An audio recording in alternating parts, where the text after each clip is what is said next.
Dictation start होगी 3 second बाद।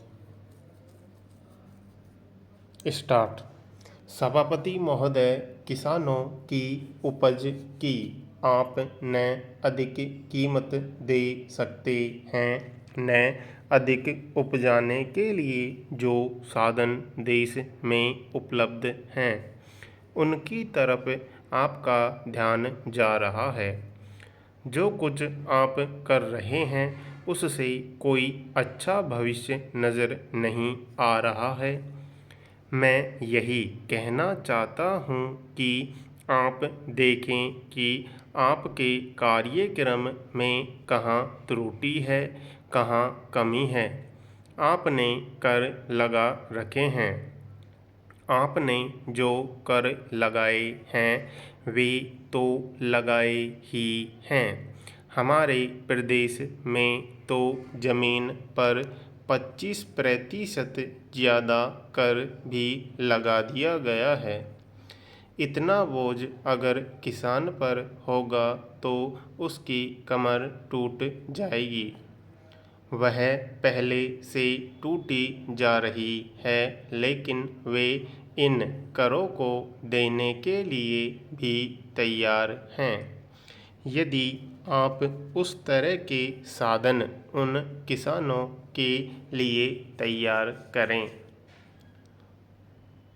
हमारे उत्तर प्रदेश के कुछ ज़िले हैं, पूर्वी ज़िले हैं जहाँ पर बहुत बुरी स्थिति है। हमारे सदन के एक सदस्य ने रो रो कर आपको यह बताया था कि वहाँ लोगों को 2 रुपये मजदूरी में मिलता है। इतनी ही एक दिन की उनकी मजदूरी है। सरकार ने एक आयोग की नियुक्ति की थी ताकि वहाँ पर कुछ विकास के कार्य किए जाएं। वह योजना भी अब खटाई में पड़ गई है। आपका ध्यान इन समस्त चीज़ों की ओर कैसे दिलाया जाए, कैसे आपका ध्यान इन सभी कठिनाइयों की ओर आकर्षित किया जाए, समझ में नहीं आता है।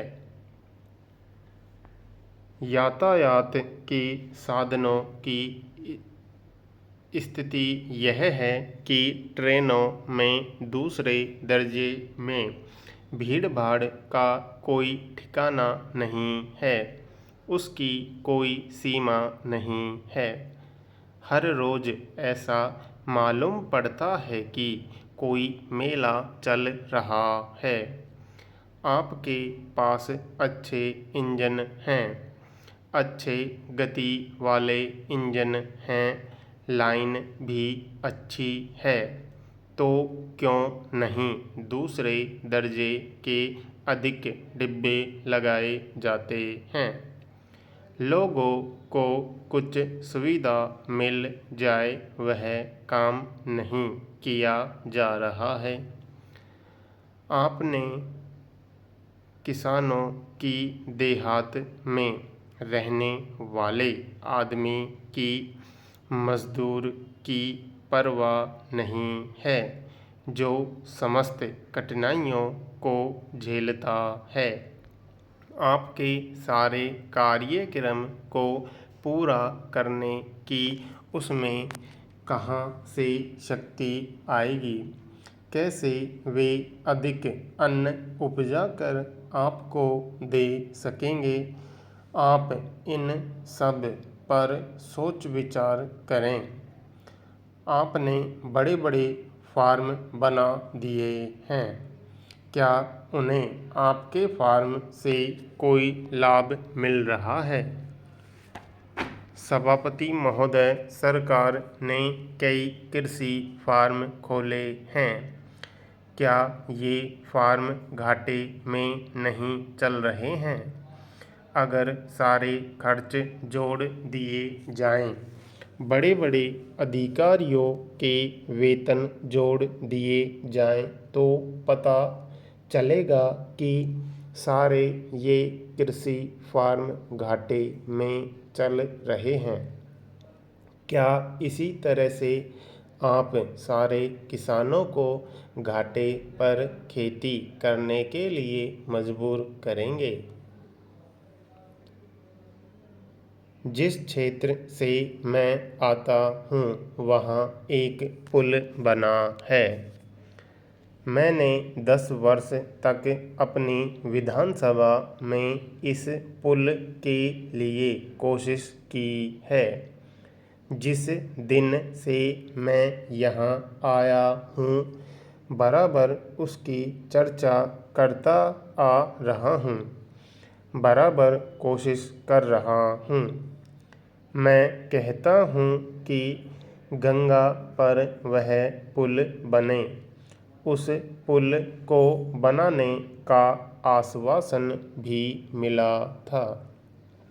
एक प्रश्न के लिखित उत्तर में यह जवाब दिया गया था। यह कहा गया था कि इसको हाथ में लिया जाएगा। अब मालूम हुआ है कि उस योजना को उठाकर ताक पर रख दिया गया है और यह पुल नहीं बनेगा। इन लोगों ने क्या कसूर किया है, यह मैं आपसे जानना चाहता हूँ। हमारे क्षेत्र के लोगों ने पाकिस्तान की लड़ाई में सरकार को हर तरह का सहयोग दिया था, हर तरह की सहायता दी थी। हमारे यहाँ के नौजवान भी मोर्चे पर जाकर डटे। जिस समय पाकिस्तान के साथ हमारा युद्ध चल रहा था तो कहीं कोई बात नहीं थी, अन्न की कमी कहीं नहीं थी। अन्न की कमी भी हमारे विरोधी साथी पैदा करते हैं, जो यह चाहते हैं कि सरकार असफल हो जाए। ये लोग जो कहते हैं उसको आप समझें। एक तरफ तो हमारे मित्र की बात है जो देश के बड़े बड़े शहरों में दंगे करवाते हैं, दूसरी तरफ हम हैं जो कि इनकी बातों को नहीं समझ पाते। इनको सभी वे लोग मिल जाते हैं जो बेकार होते हैं या जो दंगे करवाने के लिए उत्सुक हैं। इसलिए सरकार का इन सारी चीज़ों की तरफ ध्यान जाना चाहिए और उसको सोचना चाहिए कि क्या तरीका इन सब से बचने का हो सकता है। एक ही तरीका हो सकता है कि इस देश में हर आदमी को काम मिले।